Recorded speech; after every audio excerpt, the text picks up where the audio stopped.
पनडुब्बी, युद्धपोत, मिसाइल और ड्रोन। पाकिस्तानी नौसेना क्या अपना दायरा बढ़ा रही है? जानेंगे क्या है मामला। तो वहीं दूसरी तरफ भारत के खजाने ने रिकॉर्ड तोड़ एफडीआई आई है। इसके अलावे भारत और अमेरिका भी अब एक बड़ा प्लान कर रहे हैं। जियोपॉलिटिक्स में बहुत कुछ चल रहा है, हमेशा की तरह जानने को मिलेगा बहुत कुछ। आइए जानते हैं इन खबरों को विस्तार से। पाकिस्तानी नौसेना तेजी से अपनी ताकत में इजाफा कर रही है। भारतीय नौसेना प्रमुख एडमिरल दिनेश त्रिपाठी ने भी इसे स्वीकार किया है। उन्होंने चंद दिनों पहले तक पाकिस्तान पर कटाक्ष करते हुए कहा कि इस्लामाबाद कल्याण के बजाय हथियारों को चुन रहा है। हालांकि उन्होंने चुनौतियों को स्वीकार करते हुए कहा कि भारतीय नौसेना भी विस्तार को ध्यान में रखते हुए अपने परिचालन योजनाओं में बदलाव कर रही है। पाकिस्तान अगले एक दशक में 50 युद्धपोतों वाली मजबूत नौसेना बनाने के महत्वाकांक्षी योजना पर काम कर रहा है। इनमें से अधिकांश जहाज अत्याधुनिक युद्धपोत और पनडुब्बियां होंगी। द प्रिंट से बात करते हुए अटलांटिक काउंसिल के एक सीनियर फेलो वजाहत खान ने कहा कि पाकिस्तानी नौसेना ने चीन के साथ कई नए सौदे किए हैं, वहाँ बहुत सारे सहयोग हो रहे हैं। वे SLBM यानी कि शिप लॉन्च बैलिस्टिक मिसाइल पर भी पकड़ बना रहे हैं। उन्होंने कहा कि पाकिस्तानी सेना और वायुसेना द्वारा पाकिस्तानी नौसेना को पीछे छोड़ दिए जाने के बाद एक बहुत बड़े डेवलपमेंट की जरूरत थी। उन्होंने कहा कि ये कैचअप विस्फोट चीनी और कुछ नए यूरोपीय रिफिट के बदौलत हुआ है। पाकिस्तान आखिरकार इंडो पैसिफिक थिएटर और व्योर के प्रति जागरूक हो रहा है। डिफेंस न्यूज की रिपोर्ट के अनुसार अक्टूबर 2020 में पाकिस्तान के तत्कालीन नौसेना प्रमुख एडमिरल जफर महमूद अब्बासी ने नौसेना के आधुनिकीकरण के लिए उठाए गए कदमों की जानकारी दी थी। इस दौरान उन्होंने कहा था कि नौसेना का योजना अगले एक दशक में 50 से अधिक युद्धपोतों के बेड़े को तैयार करना, प्रमुख युद्धपोतों की संख्या को दुगना से अधिक बढ़ाकर 20 करना और 6 नए ऑफशोर पेट्रोलिंग वेसल को तैनात करने की बात कही जा रही है। एडमिरल अब्बासी ने चीन से मिलने वाली 8 हैंगोर क्लास की पनडुब्बियों के संचालन, हाइपरसोनिक P-282 जहाज से लॉन्च किए जाने वाले anti ship ground attack ballistic missile के विकास, P-3C ओरियन गश्ती विमान को 10 परिवर्तित वाणिज्यिक जेट विमानों से बदलने के बारे में भी बात की। इनमें से युवान क्लास की पनडुब्बी की डिलीवरी भी शुरू हो चुकी है। इसके अलावा मीडियम अल्टीट्यूड और लॉन्ग एंड्योरेंस वाले ड्रोन के साथ साथ स्वदेशी गन बोटों के अधिग्रहण को भी 2025 तक शुरू करने की तैयारी है। उन्होंने पाकिस्तान में एक मजबूत सैन्य बुनियादी ढांचे के निर्माण के लिए navy research and development institute की स्थापना के बारे में बात की। ये इंस्टीट्यूट जिन्ना क्लास के फ्रिगेट, हैंगोर क्लास की पनडुब्बियां, drone jammer, electromagnetic weapon, underwater sonar surveillance, coastal defence system, unmanned underwater vehicle और अनमेन्ड कॉम्बैट एरियल व्हीकल रहा है। पाकिस्तानी नौसेना के आधुनिकीकरण की नींव 2015 में रखी गई थी, जब पाकिस्तान ने 8 टाइप के 03B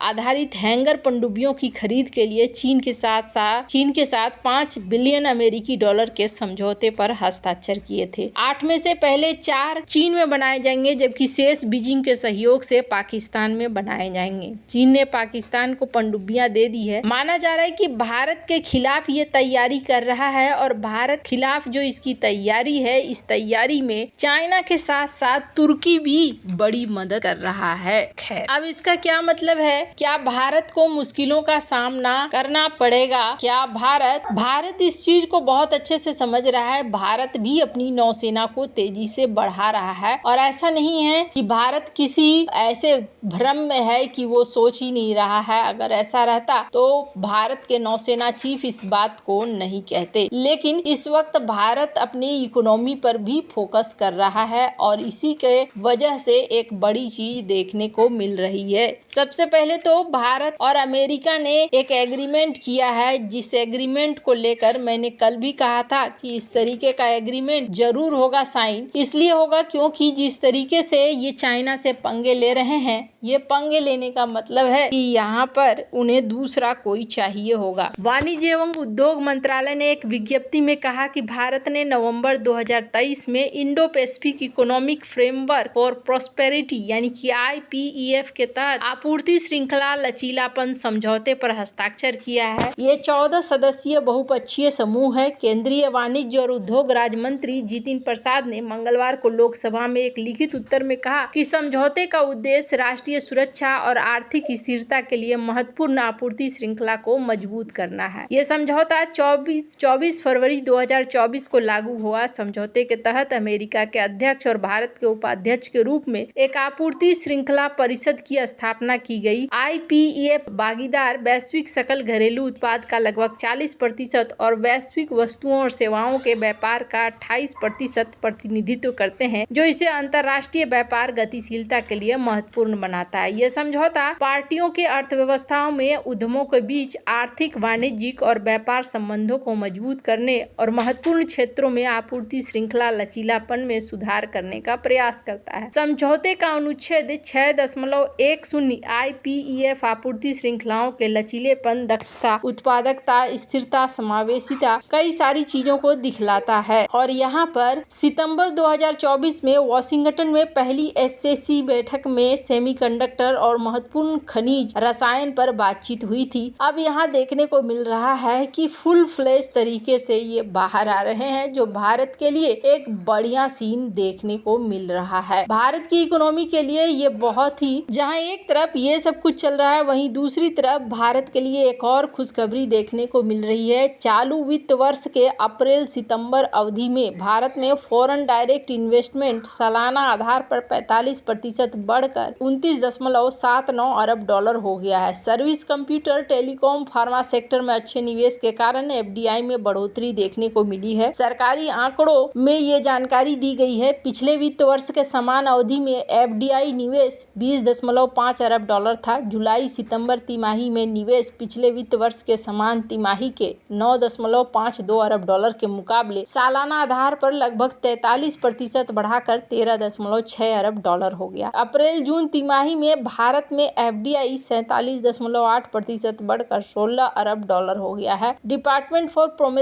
promotion of industry and internal trade के आंकड़ों से पता चला है कि कुल FDI, जिसमें इक्विटी निवेश, री इन्वेस्टमेंट, अर्निंग और अन्य पूंजी शामिल है, चालू वित्त वर्ष के पहली छमाही के दौरान 28% बढ़कर 42.1 अरब डॉलर हो गया, जो अप्रैल सितंबर 2023-2024 में 33 अरब डॉलर था। चालू वित्त वर्ष में अप्रैल सितंबर की अवधि के दौरान प्रमुख देशों से FDI इक्विटी निवेश में वृद्धि हुई है। इनमें मॉरिशस 2 अरब डॉलर के मुकाबले 5 अरब डॉलर, सिंगापुर 5 अरब डॉलर के मुकाबले 7 अरब डॉलर, अमेरिका 2 अरब डॉलर के मुकाबले बढ़ता चला गया है। नीदरलैंड भी यहाँ पर बढ़ा चुका है। कैमन आइलैंड्स और कई सारे हैं। जापान और ब्रिटेन से निवेश में गिरावट देखने को आई है। सेक्टर वाइज बात करें तो service, computer, software, hardware, trading, telecom, automobile, pharma, chemical sector में निवेश बढ़ा है। चालू वित्त वर्ष के पहली छमाही के दौरान सर्विस में FDI बढ़कर 5.69 अरब डॉलर हो गया है, जबकि पिछले साल इसी अवधि में यह 3.85 अरब डॉलर था। आंकड़ों के अनुसार नॉन कन्वेंशनल एनर्जी में FDI निवेश 2 अरब डॉलर रहा। आंकड़ों से पता चला है कि अप्रैल सितंबर 2024-25 के दौरान महाराष्ट्र को सबसे अधिक 13.55 अरब डॉलर का निवेश प्राप्त हुआ है। वैसे आपको क्या लगता है, इन सब मामले में आपकी क्या राय है, कमेंट कर जरूर बताएं। जल्द मिलते हैं अगले वीडियो में नई खबर के साथ।